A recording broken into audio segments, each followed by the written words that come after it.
Hello guys, ito guys, magkakabit muna ako ng kable para sa main breaker. Magtatap muna tayo guys. Ayan, ito yung ginagawa ko, magkakabit ng malaking kable ng kuryente para to guys sa mainline box ng kuryente. Ayan.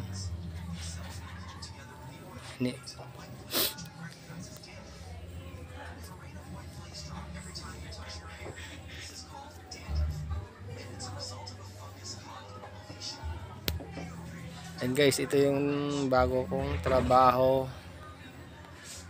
Kakabit lang ng mga guys, kuryente. Nag-installation ng mga mainline breaker. Ayan.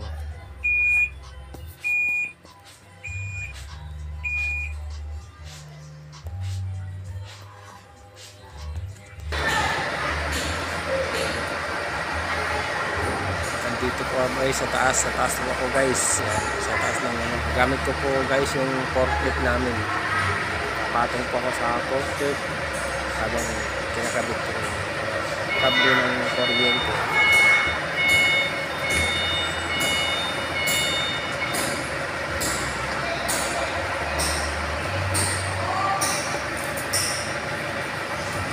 Guys, lagyan natin ng rubber tip. Rubber tip lang muna guys, tapos isunod natin yung saka yung electrical.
Bye-bye ka na, bye-bye.